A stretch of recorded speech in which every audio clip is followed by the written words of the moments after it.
Hello. Let's have a conversation and an in-depth study about the book of Psalms. Psalms. The book of Psalms. Psalms 103:2 says, Bless Yahuah, O my soul, and forget not all his benefits. The book of Psalms is construed of 5 books or 5 sections. The first book contains 41 Psalms. The second book contains 31 Psalms. The third book contains 17 Psalms. The fourth book contains 17 Psalms. And the fifth book contains 44 Psalms for a total of 150 Psalms. The doxology at these verses concludes each book. First book, book number 1, concludes with 41:13. Book 2 concludes with 72:18 through 19. Book 3 concludes in chapter 89, verse 52. Book 4 concludes with 106, chapter 106, verse 48. And book 5 concludes with chapter 150, verse 6. Jewish tradition ascribes topical likeness to Psalms to the Torah, or the first 5 books of Moses. In other words, book 1, which consists of chapters 1 through 41, is likened to Genesis. Book 2, which contains chapters 42 through 72, is likened to Exodus. Book 3, which contains chapters 73 through 89, is likened to Leviticus. Book 4, which contains chapters 90 through 106, is likened to Numbers. And book 5, which contains chapters 107 to 150, is likened to Deuteronomy. The authors of these books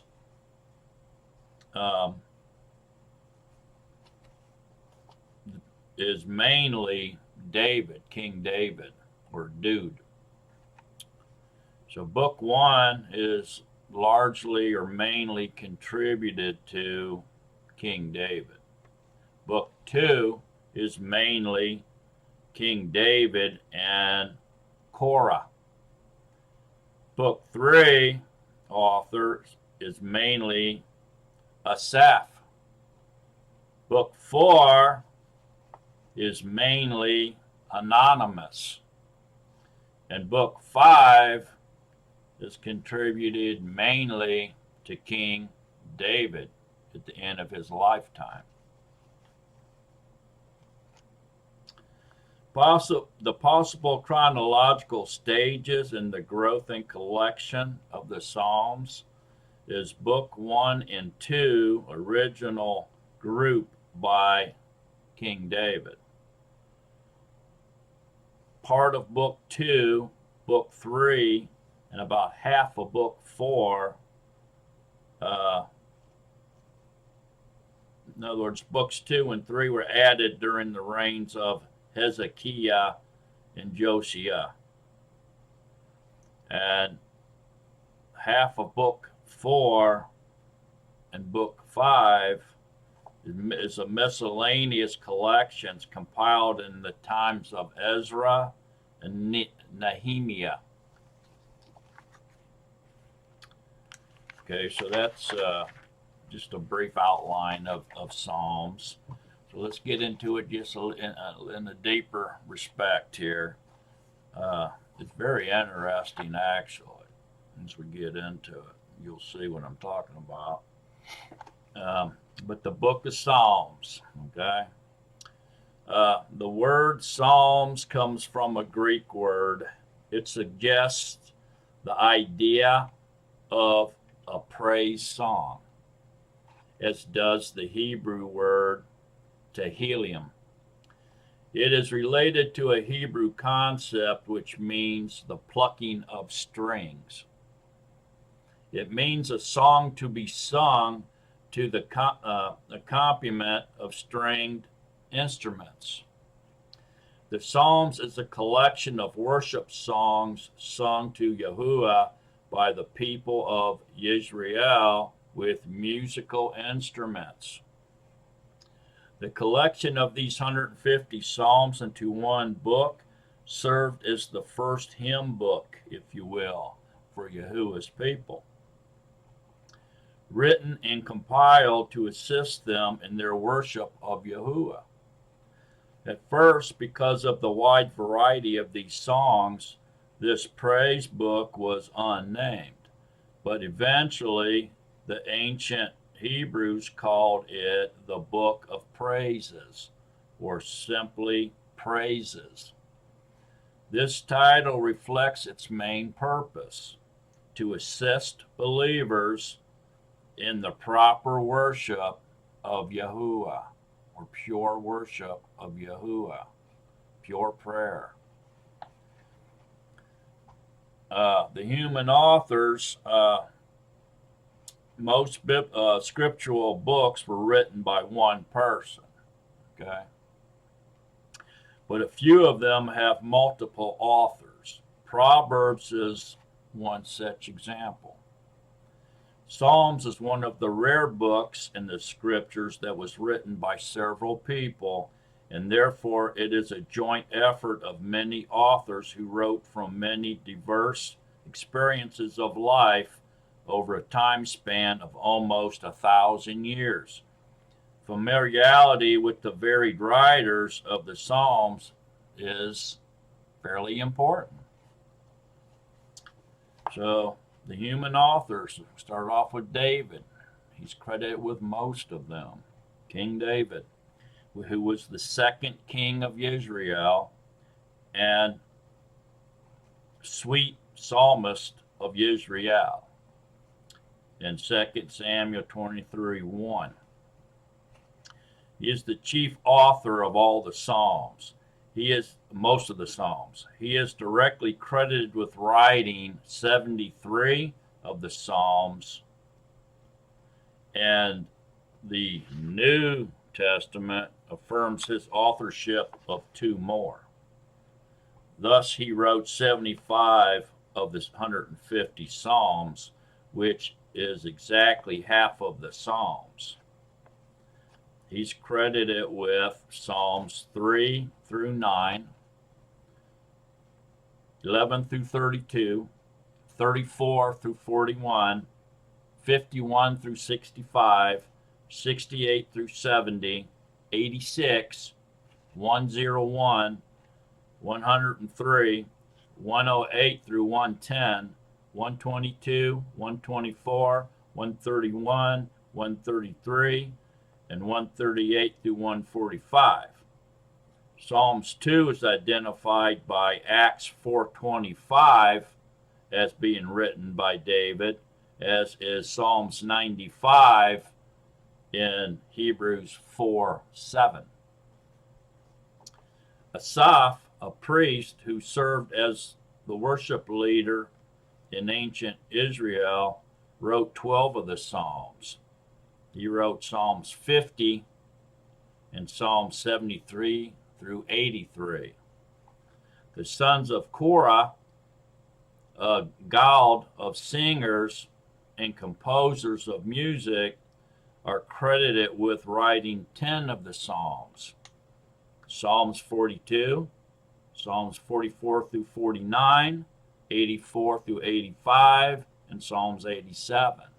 Solomon, King Solomon, David's son, who was the third king of Israel, is credited for writing 2 Psalms, Psalms 72 and Psalms 127. Moses, the great leader of Israel in the Exodus, wrote 1 psalm. Psalms 90 is credited to Moses. Herman, a wise man and a musician, an Israelite, a son of Korah and founder of the Korahite choir, mentioned in 2 Chronicles 5:12 and 35:15, is credited with writing one of the Psalms, Psalms 88. Ethan, a wise man and an Israelite, probably a Levitical singer, a Levite singer, who is mentioned in 1 Chronicles 6:42 and 15, verses 17 and 19, is credited with writing 1 psalm, and that would be Psalms 89. Psalms 89. Anonymous authors account for the remaining 48 psalms. So no one knows exactly who wrote those remaining 48 psalms. Ezra, who was a scribe and priest of Israel, is thought to be the author of some of the anonymous psalms, but nobody really knows for sure. So the time period for the writing of the Psalms, because many different authors wrote the Psalms, the writings of these sacred songs occurred at different times, spanning a period of about 1,000 years. The time of their writing reaches from approximately 1410 BC, when the first psalm was written, to about or around 430 BC, when the last psalm was written, depending upon the identity of the author of Psalms 126. The first psalm written, Psalms 90, was composed by Moses during Israel's 40 years of wilderness wandering, which was around 1445 through 1405 BC. Probably toward the end of this time of severe testing, perhaps around 1410 BC.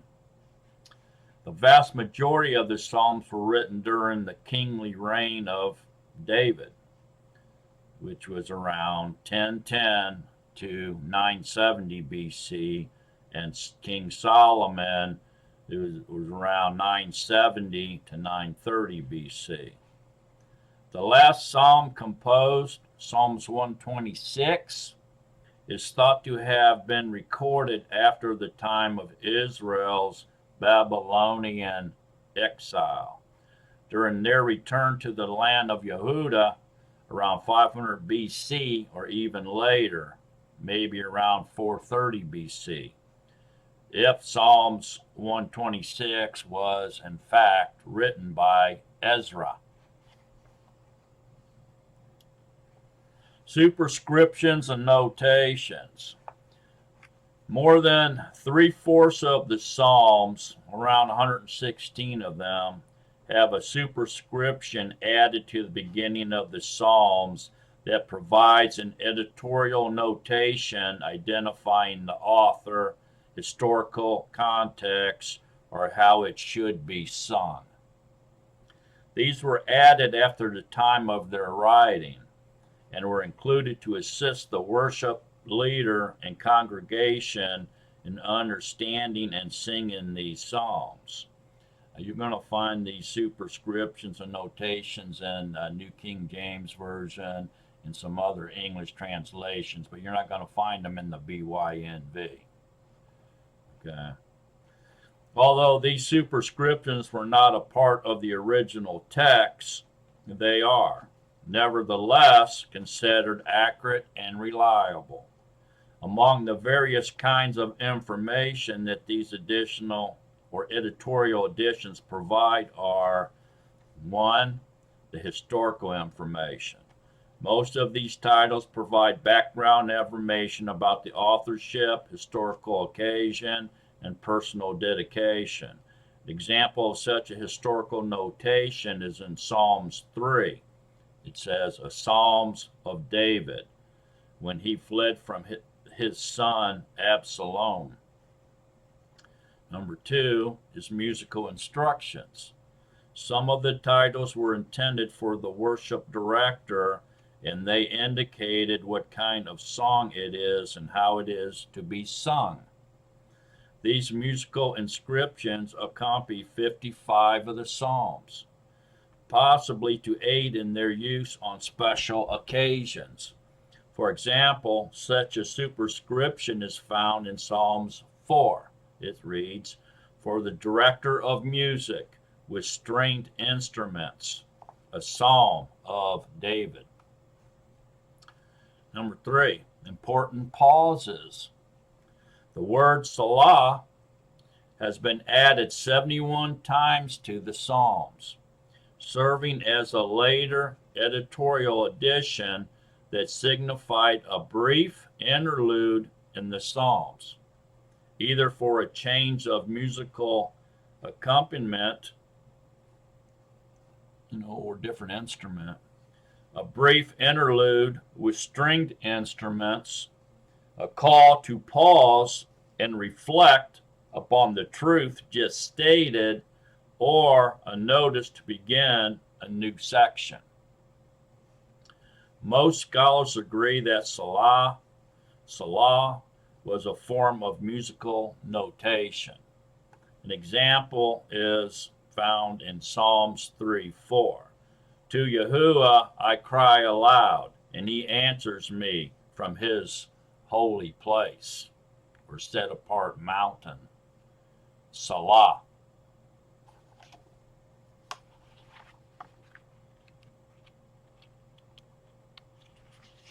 Interesting word, Salah. So the literary types.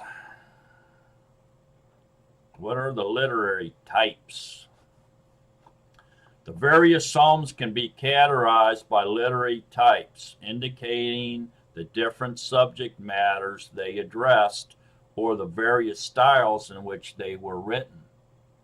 It is helpful to identify these classifications if they are to be correctly interpreted. The basic types of psalms are, and there's 7 of them. Number 1, wisdom psalms. Wisdom psalms.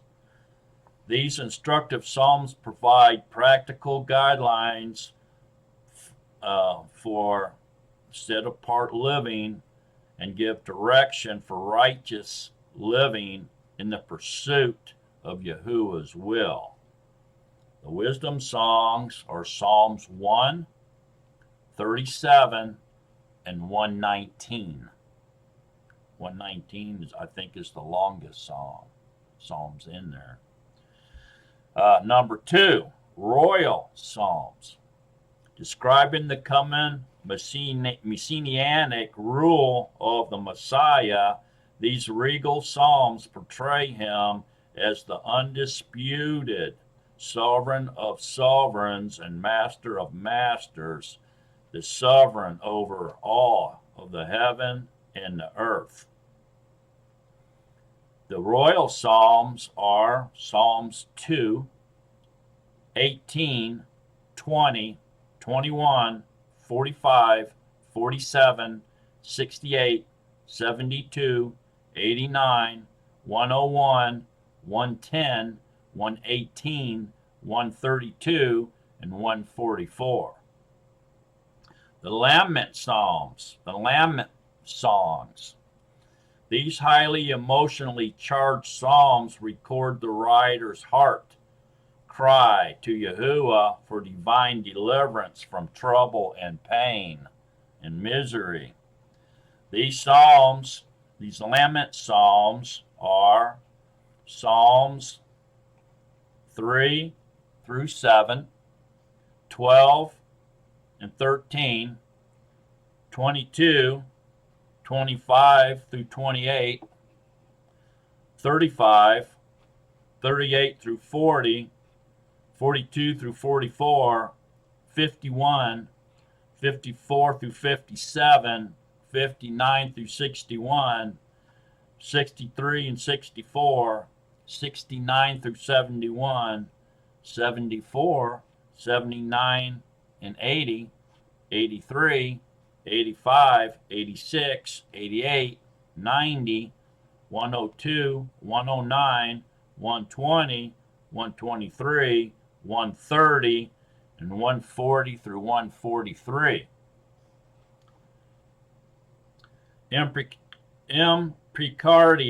Imprecatory Psalms. Motivated by fiery zeal for Yahuwah's glory or esteem. These provocative and often controversial psalms invoke Yahuwah's wrath and judgment upon the psalmist's adversaries who were Yahuwah's enemies.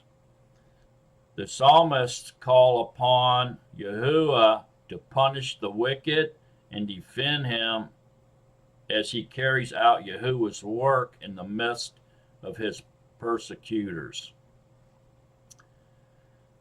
So these imprecatory psalms are Psalms 7, 35, 40, 55, 58 and 59, 69, 79, 109, 137, 139, and 144.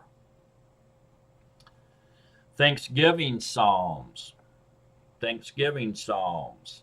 These psalms express a profound awareness of deep gratitude for Yahuwah's abundant blessings, whether individual or national. The Thanksgiving Psalms are found in Psalms 8, 18, 19, 29, 30, 32, 33, 34, 36, 40, 41, 66, 103 through 106, 111, 113, 117, 124, 129, 135, 136, 138, 139, 146, 147, 148, and 150.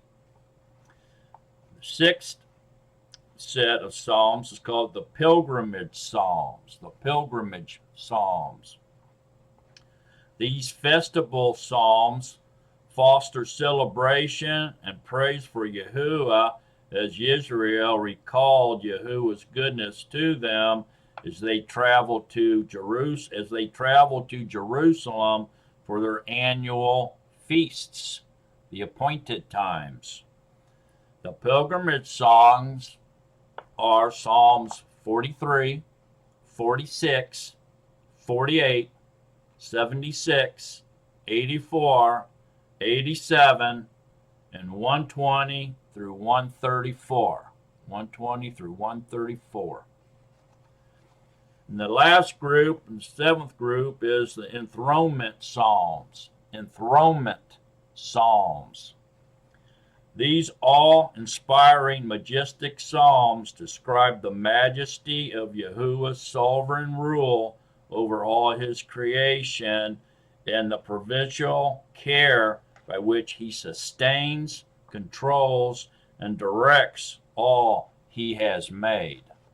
All he has made. The enthronement psalms are Psalms 48, 93, 96, 97, 98, and 99. Okay, so how about the book divisions? Those 7 groups there wraps that up. So let's go and talk to the book divisions. The book of Psalms was originally collected by ancient compilers as a series of smaller books in which the next book augmented the previous material. Psalm 72:20 makes this clear when it states, "This concludes the prayers of David, son of Jesse." Psalm 72:20 concludes the prayer. This concludes the prayers of David, son of Jesse. This verse no doubt marked the end of an earlier, smaller edition of the Psalms, which once concluded at this very point, but later was supplemented with Psalms 73 through 150. The 5 books of Psalms are easily recognizable because each section concludes with a climactic doxology. Psalms 41:13, Psalm 72, 18 through 19, Psalms 89:52, Psalms 106:48, and Psalms 150:6. Some interpreters have maintained that these 5 books of the Psalms correspond to the 5 books of the Bible, or the Scriptures, Genesis through Deuteronomy, or the Torah, or the first 5 books of Moses. Thus, the book of Psalms has been called the Pentateuch of David, because they are thought to mirror the books of the laws of Moses. The 5 divisions of the Psalms are as follows. Book 1 is Psalms 1 through 41. The first 41 Psalms were probably gathered together during the early days of the Jewish monarchy by either David or Solomon. Book 1 was basically assigned to David. The first book highlights Yahuah's power in his creation, Psalms 8 and Psalms 19, and is dominated by the themes of sin and redemption. Book 2 consists of Psalms 42 through 72. These 31 Psalms were collected and assembled at a later time to form Book 2, possibly 300 years after Book 1 was compiled during the reign of Yahuah's king Hezekiah, from 1715 to 686 BC. If so, the men of Hezekiah, an active scripture committee that collected many of the Proverbs of Solomon,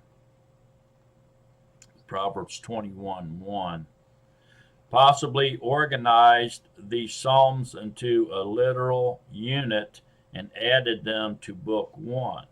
It is also possible that these Psalms were collected during the reign of King Josiah from 640 to 609 BC. Interpreters have noted that this second book of Psalms focuses upon Israel's ruin and redemption, and thus can be related to the book of Exodus. Book 3 consists of Psalms 73 through 89. These 17 Psalms were subsequently compiled into Book 3, probably during the same era by the men of Hezekiah as previously mentioned for Book 2, or by Josiah, 16th ruler of the southern kingdom. This third book begins with 11 consecutive psalms written by Asaph, a Levite who led one of the temple choirs, Psalms 73 through 83, and includes a few songs written by David, Psalms 86, 101, and 103. These psalms center primarily upon the set-apartness of Israel's sanctuary and coincides with the concern of the book of Leviticus. Book number 4, which consists of Psalms 90 through 106. This cluster of 17 psalms was collected about 200 to 300 years later and added to the first 3 books, probably during the post-Exilic days when Israel returned to her land under Ezra around 458 BC and Nehemiah around 445 BC. This division of the Psalms focuses upon Israel's relapse and recovery in the wilderness, echoing the theme of the book of Numbers. Approximately Book 4 begins with Psalms 90, the only Psalms written by Moses during Israel's 40 years of wilderness wanderings. This was a severe time of testing, recording in Numbers. Book 4 contains the recurring theme of Yahuah's sovereign kingdom, which dominates the kingdoms of the nations, just as Numbers documents Israel's relationship to the surrounding nations. Book 5, Psalms 107 through 150. These last 44 Psalms make up Book 5. Like Book 4, they were probably collected and added to the Book of Psalms during the post-Exilic days of Ezra, almost 600 years after Book 1 was collected. This 5th book focuses upon the sufficiency of Yahuah's word, Psalms 119 especially, and the universal praise due to Yahuah's name. Universal praise due to Yahuah's name in Psalms 146 through 150. Much like the book of Deuteronomy focuses on Yahuah and his word. So, some of the unique and interesting features of the Psalms. Some unique and interesting or intriguing features of the Psalms. It was the worship hymnal of the Hebrew people. It is the largest book of the scriptures, and it contains 150 psalms. It contains the most chapters of any book of the scriptures.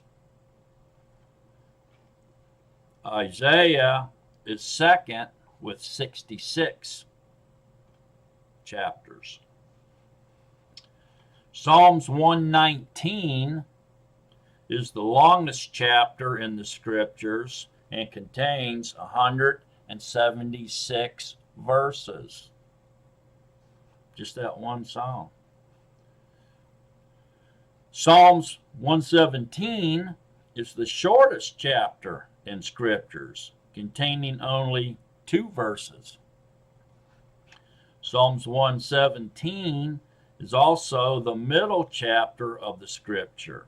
It's the very center of the 1,189 chapters found in Genesis 1 through Revelations 22.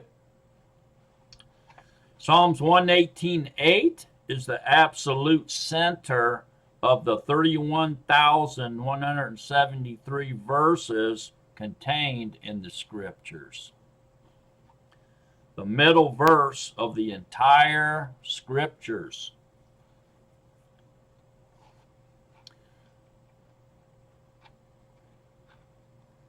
The Septuagint has a Psalms 151, but with a notation that is outside the number. Psalms 18 is the same as 2 Samuel 22. Psalms 18 is the same as 2 Samuel 22. Psalms 10 and 43 are actually continuations of the preceding Psalms. Psalms is written by more authors than any other book in the scriptures. It is a literary collection from many men, such as David, Asaph, the sons of Korah, Solomon, Moses, Heman, Ethan, and others. Psalms was a long-term project that was approximately 900 to 1,000 years in the making, requiring more time for its writing than all the other canonical books combined. Psalms is the most quoted Old Testament book in the New Testament. Of the 360 Old Testament quotations or allusions in the New Testament, 112 are from the book of Psalms. Only Psalms 1, 2, 10, 33, 43, and 71 lack titles and are found in books 1 and 2 only. Of the 150 Psalms, only 34 lack superscriptions of any kind. These 34 Psalms are known as the Orphan Psalms and are mainly found in books 3 and 5, where they tend to cluster. They are Psalms 91, 93 through 97, 99, 104 through 107, 111 through 119, 135 through 137, and 146 through 150. The Psalms contains more messianic prophecies than any other Old Testament book, other than possibly Isaiah. It reveals the Messiah as the son of Yahuah, Psalms 2, and son of Adam, or man, in Psalms 8. In his obedience, Psalms 40, verses 6 and 8, betrayal in Psalms 41, 9, his death on the stake in Psalms 22, his resurrection in Psalms 16, his ascension in Psalms 68, 18, and enthronement in Psalms 110. There are duplicate Psalms, Psalms 14 and Psalms 53. Psalms 40, verses 13 through 17, and Psalm 70. Psalm 60, verses 5 through 12, and Psalms 108. A number of Psalms are acoustic in Hebrew, with the first word of each verse or stanza beginning with a successive letter of the Hebrew alphabet. These Psalms are Psalms 9 and 10, 25, 34, 37, 119, and 145.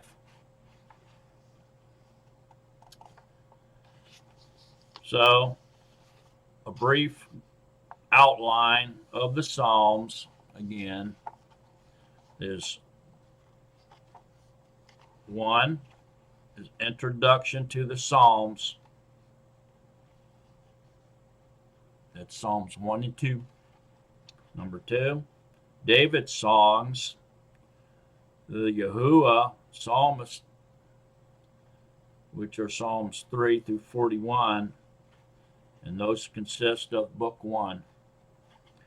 Those are in book 1. Number 3,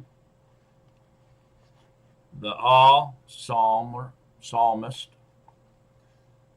and that's in book 2, and those are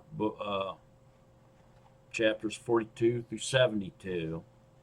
The Psalms of Asaph and Korah, which is book 3, and those are chapters 73 through 89. Yahuah the Sovereign, is book 4, and that's chapters 90 through 106. Psalms of Praise and Pilgrimage is book 5, and that's verses or chapters 107 through 145. And then the concluding praises are found in chapters 145 through 150. So that's just a quick outline of the Psalms. So quick guidelines for interpretation of the Psalms is, so number 1, identify the historical context of the Psalms if possible, from the data provided by the Psalm itself and from any parallel historical information attempt to recapture the context out of which this Psalm arose.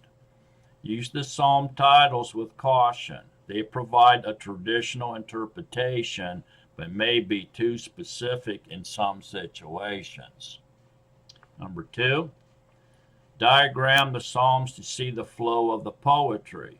Because of the dominance of parallelism in Hebrew poetry, focus on A, the identification of the parallel structures, and B, examine the use of repetitive devices in the Psalms, refrains, inclusio, keywords, and synonyms. I can't say that word. Synonyms. Observe other literary techniques employed in the Psalms. Figures of speech, direct speech, ellipses, reversals, surprising turns, question and answer, etc. Provide a synopsis of the Psalm's primary message in one sentence. Identify the Psalm's literary type and state its goal. Is it instruction, inspiration, admonition, celebration, mourning, or confession? 6. Construct a coherent exegetical outline of the Psalms that reflects its broad structure and the way in which the primary idea is developed. Identify and investigate the theological and cultural significance and expressions that inform the meaning of the Psalms. Number 8, survey the Psalms and identify the permanent theological principles taught or implied by the Psalm and which need to be applied to our contemporary context and life.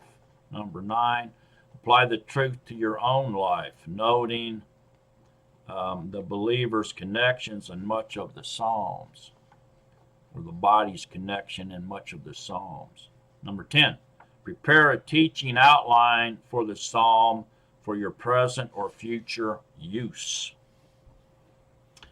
All right, so that's for those people that know how to play music and sing, which isn't me. All right, so probably the most well-recognized Psalms, if you will, maybe perhaps the most even liked, definitely the most recognized, would be Psalms 23, by no doubt. So Psalms 23 says, Yahuah is my shepherd, nothing do I need. He makes me to lie down in green pastures. He leads me beside still waters. He returns my breath. He leads me in paths of righteousness for his name's sake. When I walk through the valley of the shadow of death, I fear no evil, for you are with me. Your rod and your staff, they comfort me. You spread before me a table in the presence of my enemies. You have anointed my head with oil. My cup overflows. Only goodness and loving kindness follow me all the days of my life, and I shall dwell in the house of Yahuah forever. Amen and amen. So, a lot of people ask me, they say, What's your favorite Psalms?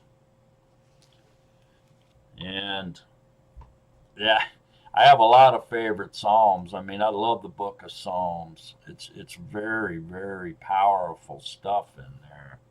Very, very powerful. And if I was pinned against the corner, against the wall, and had to choose my favorite Psalms, I would choose Psalms 91. Although the Israeli people, or the Jewish people, the leaders of Orthodox Judaism, when they were pinned against the wall with that question, they chose the most important Psalms to be Psalms 145. And we'll get into that on a bonus feature. But for right now, let's read my favorite Psalms, which is Psalms 91. I don't know why, it just touches my heart for some reason. I don't know why. It just relates to me on a deeper level than any of the other ones, although I love all the other ones as well. So Psalms 91, which I'm sure most of you are familiar with. He who dwells in the secret place of the Most High, who abides under the shadow of the Almighty. He is saying of Yahuah, my refuge and my stronghold, my all in whom I trust. For he delivers you from the snare of a trapper, from the destructive pestilence. He covers you with his feathers, and under his wings you take refuge. His truth is a shield and armor. You are not afraid of the dread by night, of the arrow that flies by day, of the pestilence that walks in darkness, of destruction that ravages at midday. 1,000 fall at your side, and 10,000 at your right hand, but it does not come near you. Only with your eyes you look on and see the reward of the wrong ones, because you have made Yahuah my refuge, the Most High your dwelling place. No evil befalls you, and a plague does not come near your tent. For he commands his messengers concerning you to guard you in all your ways. They bear you up in their hands, lest you dash your foot against a stone. You tread upon lion and cobra, young lion and serpent you trample underfoot. Because he cleaves to me in love, therefore I deliver him. I set him on high, because he has known my name. When he calls on me, I answer him. I am with him in distress. I deliver him and esteem him. With long life I satisfy him and show him my deliverance. Wow. Powerful, powerful, powerful. Anybody that would even begin to think that the Torah has been abolished or done away with or is no longer relevant needs to read Psalms 119 because that'll set you straight real quick. So there you go. Let's wrap on the book of Psalms and read Psalms.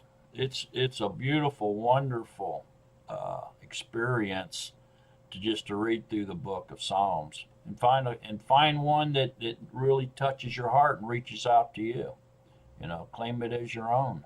Use it. Read it often. I would suggest that the book of Psalms may be one of the most complete compiled list of books, of chapters in the scriptures.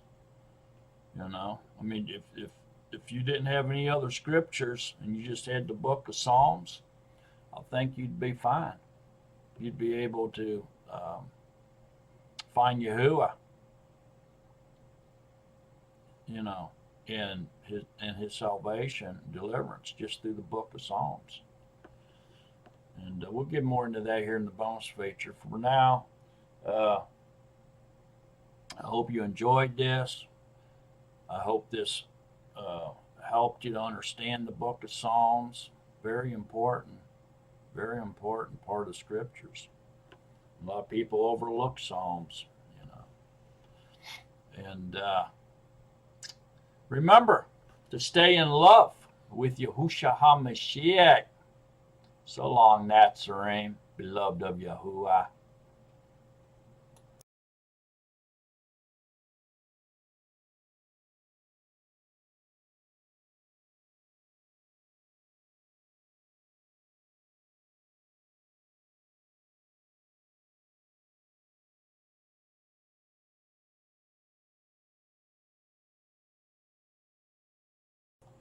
Bonus feature time. A group of leaders in Israel and the Orthodox Jews and others were gathered together and asked a question. And the question was, what if you couldn't have the entire scriptures? And for an example of this, many people around the world today live under extreme persecution and do not have the freedom to own a copy of scriptures. So these Hebrew leaders or Jewish leaders were given that scenario and were asked, if that were the case, which book would you choose to have from all the books of the scriptures? And many thought that they would choose one of the 5 books of the Torah, or the 5 books of Moses. Some guessed that they would choose a book from the prophets, one of the prophets. Some even thought they would choose the book of Job or even Daniel. But the answer that was almost universally agreed upon among all the Israel's teachers was remarkably the book of Psalms. And when asked why, they said, because in it you find revelation of the nature and the character of Yahuah, his relationship with Israel and the other nations. You find history, prophecy, and everything else we need to know about our Creator, all interwoven within these books with an almost childlike delight and awe. And they went on to say that a blessing awaits us every time we recite a psalm. And even a quadruple blessing awaits us when we take the psalms to the streets in our actions and behaviors. So then they asked the leaders of the Jewish leaders an additional question, which was, what if you couldn't have the entire book of Psalms? If you could only have one chapter from the book of Psalms in your possession, which psalm would that be? or should that be for you? Again, the Jewish leaders all answered with almost a unanimous, universal agreement that the psalm they would pick, the one out of all the psalms, out of that one book, would be Psalms 145. Psalms 145. They said that this is called, when asked why, they said this is called, Psalms 145 is called the Psalm of all Psalms. The Psalm of Psalms. They said these beautiful verses are a part of Jewish liturgy and are recited 3 times a day by the Jewish people. There are a number of reasons why Judaism places such importance on this particular song written by King David. In the Hebrew language, this psalm has 150 words. That is no accident, folks. The Sages say since the book of Psalms has 150 chapters, the psalmist distilled the heart of the entire book into those 150 words. Wow, huh? Furthermore, all the verses except one are separated into phrases by the word and. The word is represented in Hebrew by vowel, a letter that is straight as an arrow and represents truth. Not only does Psalms 145 bring us a full revelation of Yahuah and his desires for his creation, but each verse responds with the proclamation, "It is true, it is true, it is true."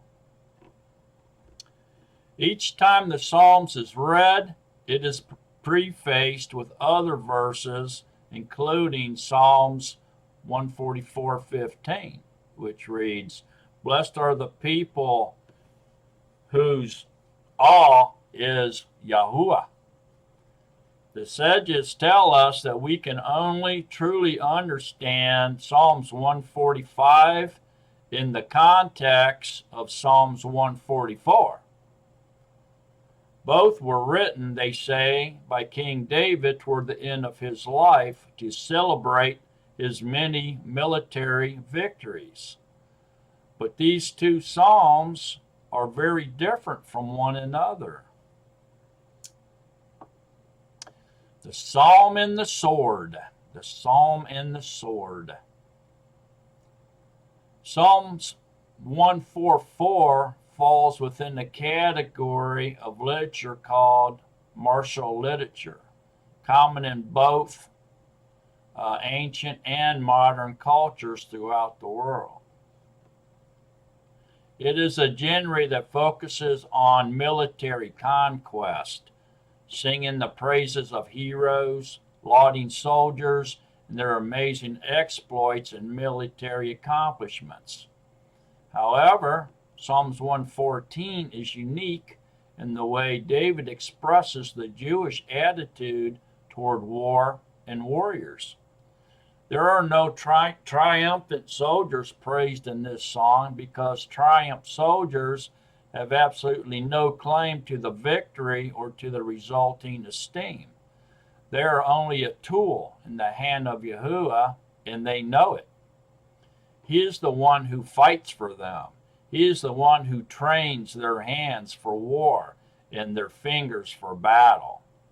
Psalms 144:1. The Almighty is the one that parries with the enemy, subdues the attacker, and protects his people. Psalms 144, verses 5-7. Yahuah is the triumphant one, and all esteem belongs to him, not David or his mighty men. Yahuah grants salvation to his people, and David, more than many others, recognizes that this bloody sword is not something to be praised or to be longed after. It is actually a necessary evil. Psalms 144, verse 9 through 10. This is made very clear to him when Yahuah refuses him the right to build the temple because he has too much blood on his hands. And you can find that in 1 Chronicles 22, verses 7 and 8.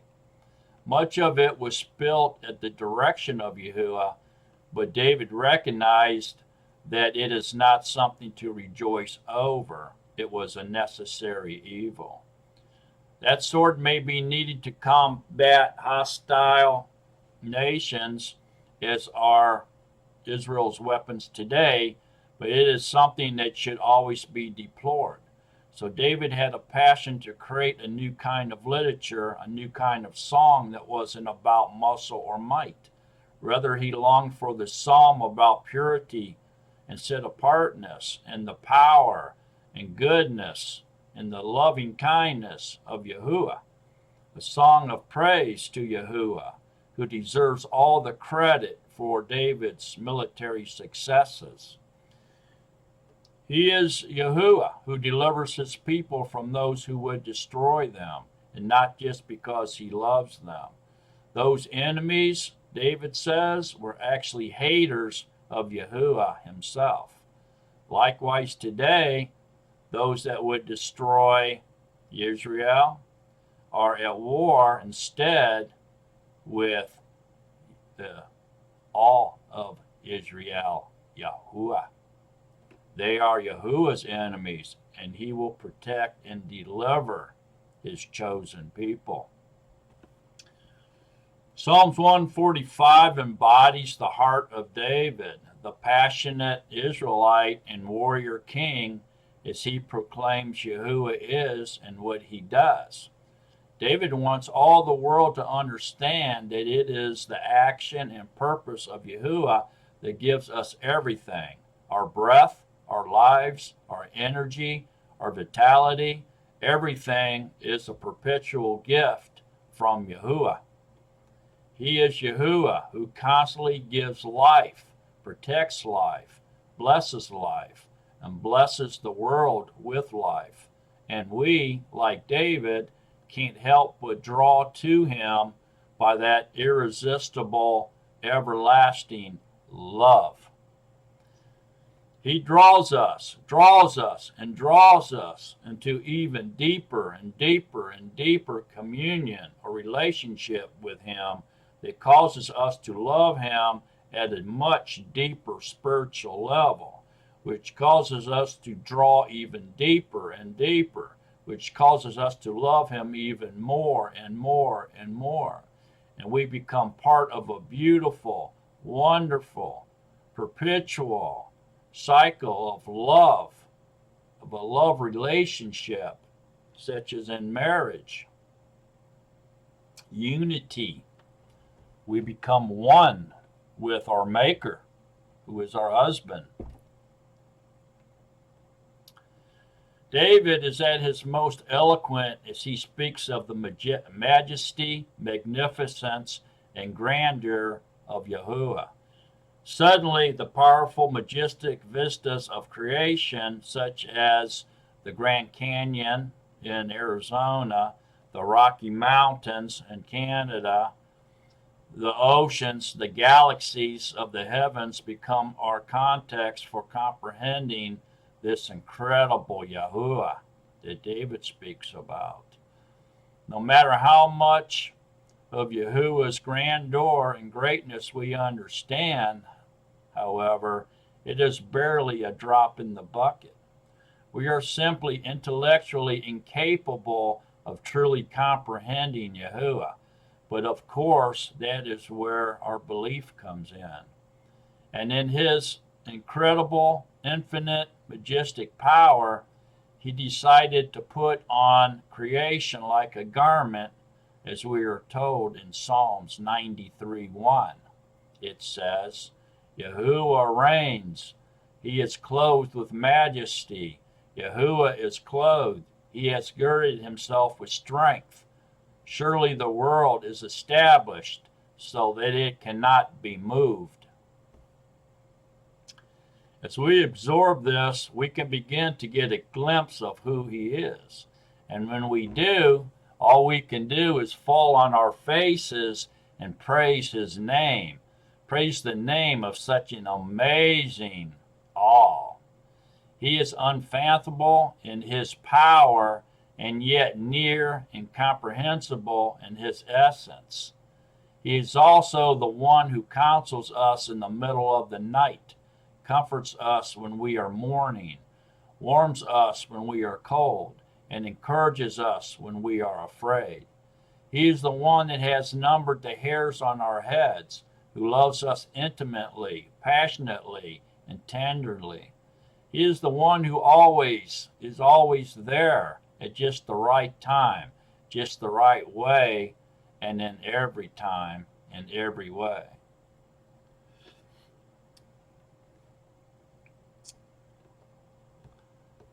The people, the leaders of Israel asked a question themselves to the people that were asking them these questions.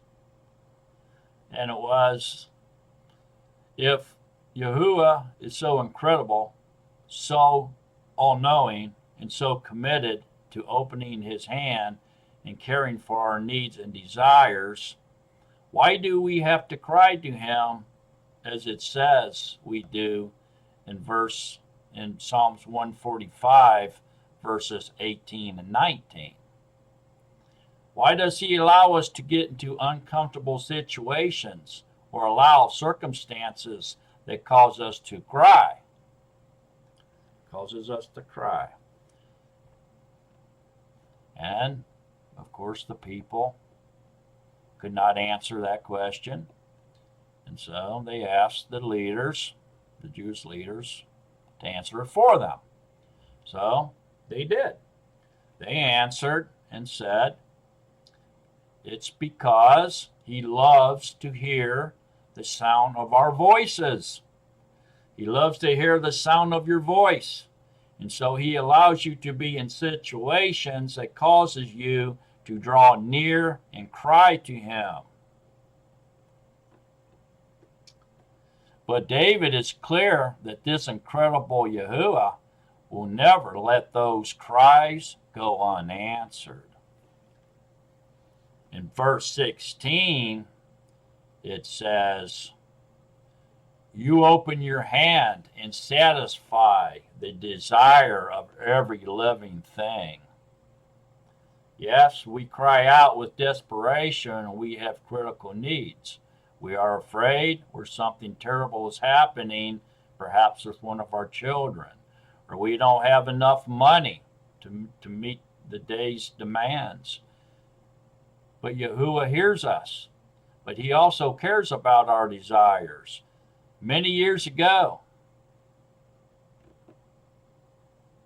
I had a mentor at that time, and he had asked, what is wrong with you today? Don't you believe that Yahuah is going to take care of you and your needs? And I replied, I do. I know he will take care of my needs. It is my desires I am more concerned about. And now I know that perhaps I should have read Psalms 145. Because Yahuah knows our every need. But he also cares about every intimate and hidden desire in your heart. He is such an incredible. Verse 18 further tells us Yahuah is near to all who call on him, in truth. It is important to note that this is actually a future tense verb. So the psalmist here is not just talking about who might call out to him in times of trouble, but those who will continue to call on him and not get discouraged if there isn't an immediate answer. These are the ones who will never think he is not listening or that he doesn't care. They will continue to call, continue to trust, continue to have belief, to truly, truly depend on Yahuah. These are the voices that Yahuah loves to hear from. These are the cries that he answers.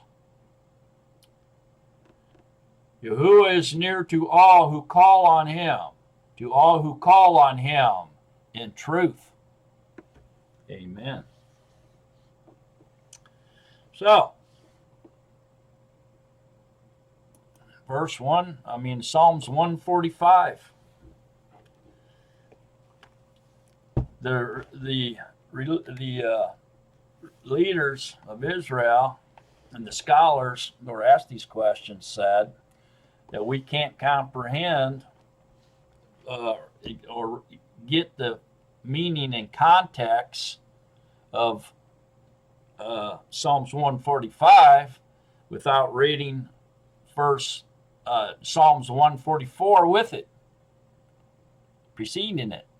So let's do that and see what Yahuah tells us, what he opens our heart and minds to understand through these two majestic and powerful psalms.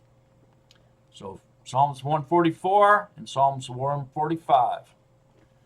Blessed be Yahuah, my rock, who teaches my hands for fighting, my fingers for battle, my kindness and my stronghold, my tower and my deliverer, my shield, and in whom I take refuge, who is subduing peoples under me. Yahuah, what is man, that you should know him? Son of man, that you should think of him.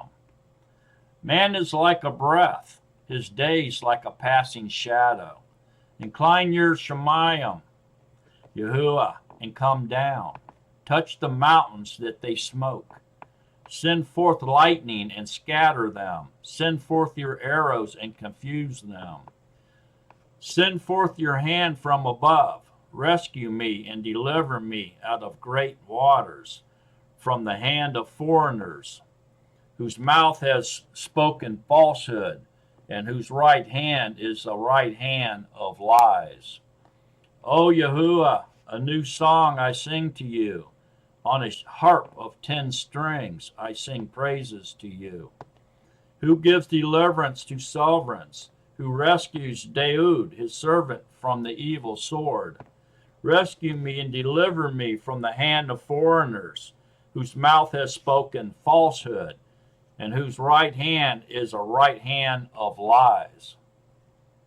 Because our sons are like plants grown up in their youth, our daughters like hewn stones, polished like a palace building. Let our storehouses be filled, supplying all kinds. Let our sheep bring forth thousands and 10,000s in our fields. Our cattle well laden, no breaking in, no going out, and no crying in our streets. Blessed are the people who have it so. Blessed are the people whose all is Yahuah. Now, let's read Psalms 145 in conjunction with that, see if we get a greater meaning out of it. By the way, Psalms 145 contains 16 character traits of Yahuah. So see if you can pick those out. 16 character traits of Yahuah is contained in Psalms 145. I exalt you, my all-ruler, and bless your name forever and ever. All day long I bless you and praise your name forever and ever. Great is Yahuah, and greatly to be praised, and his greatness is unsearchable.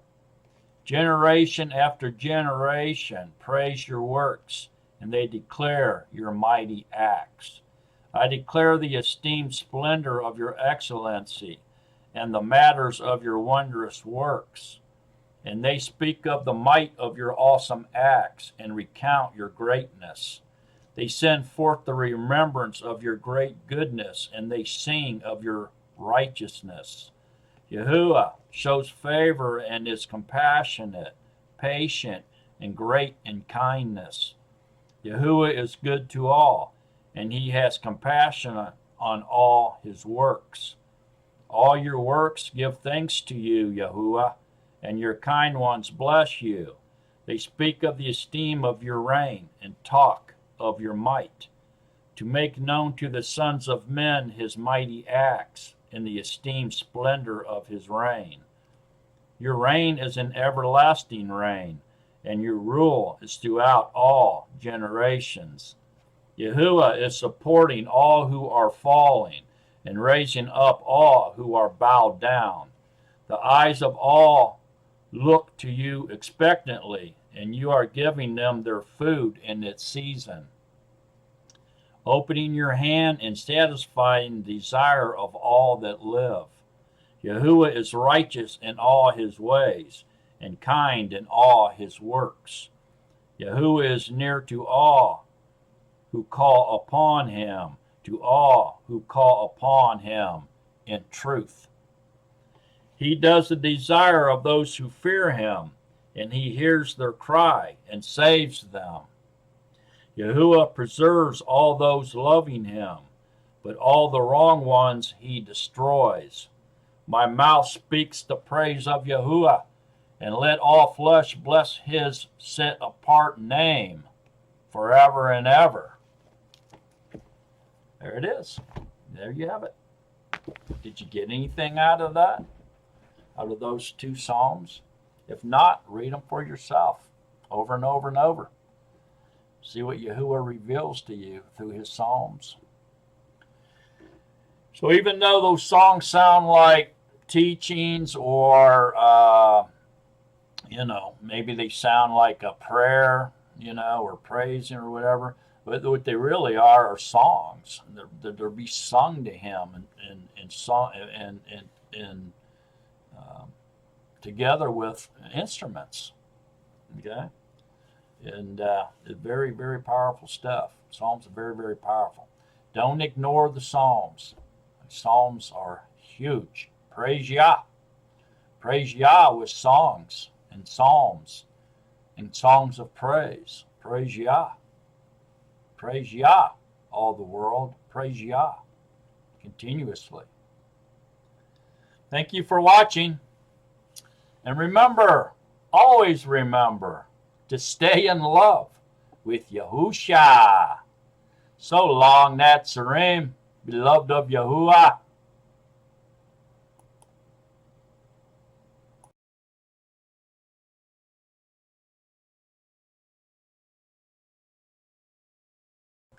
Bonus feature 2 time.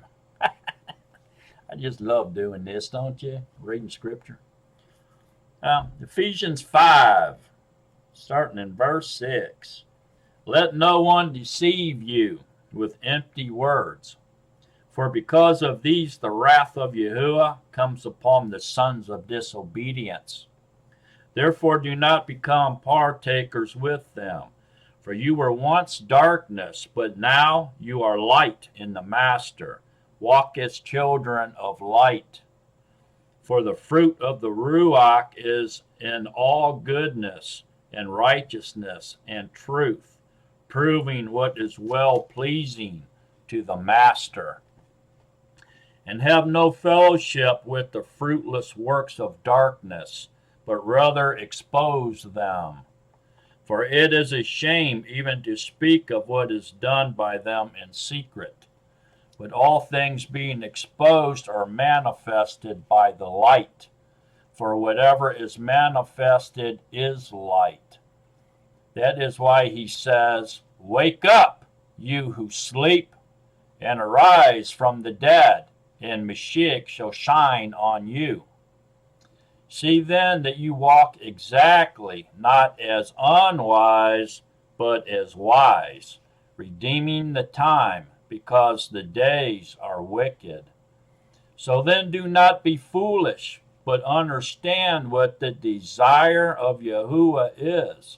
And do not be drunk with wine, in which is loose behavior, but be filled with the ruach, speaking to each other in psalms and songs of praise and ruach-like songs, singing and striking the strings in your heart to the Master, giving thanks always for all to Yahuah the Father, in the name of our Master Yahusha Mashiak, subjecting yourselves to each other in the fear of Yahuwah.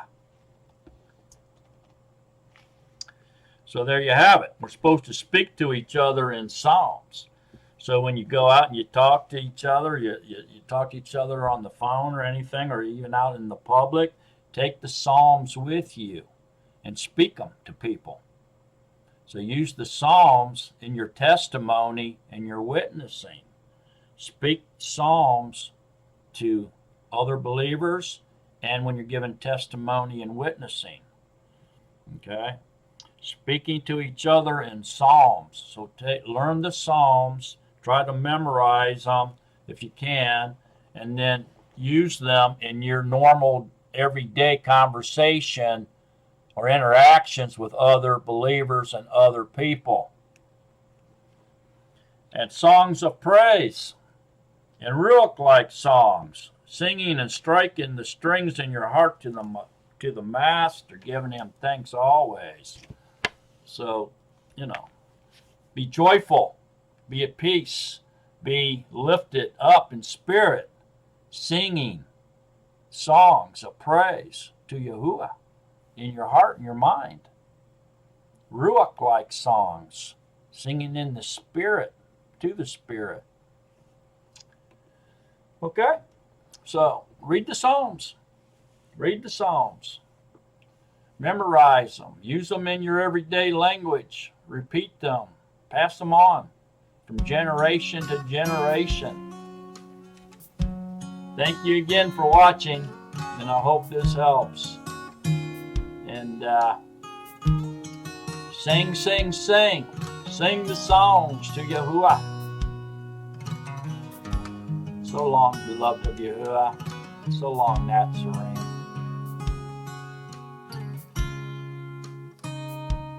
Yahusha, living water,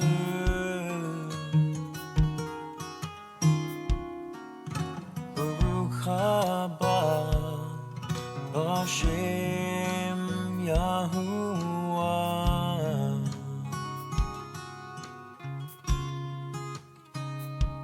Yahusha,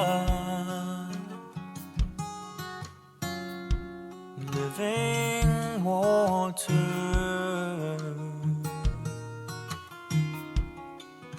Baruch haba B'Shem Yahuwah.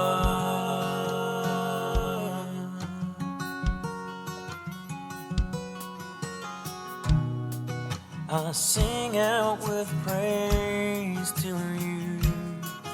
Your name is beautiful to me, my King. I sing out with praise to you.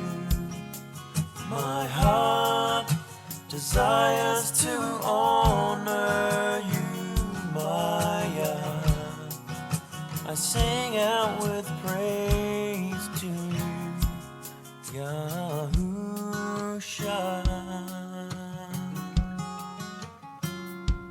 Living Torah, Baruch haba B'Shem Yahuwah,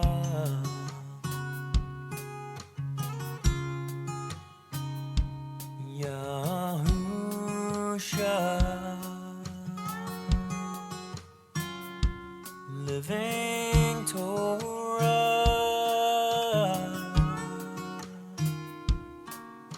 Baruch haba b'Shem Yahuah.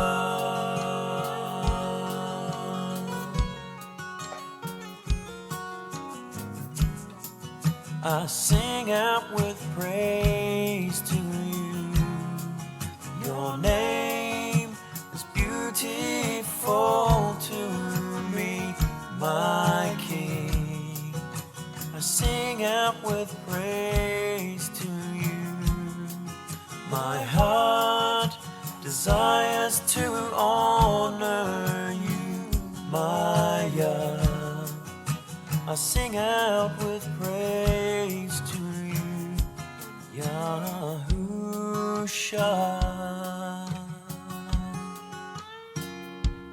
Living Torah, Baruch haba b'Shem Yahuah.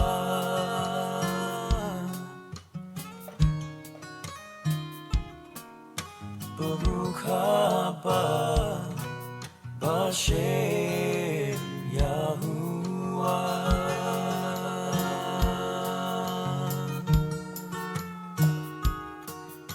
Baruch haba b'Shem Yahuah.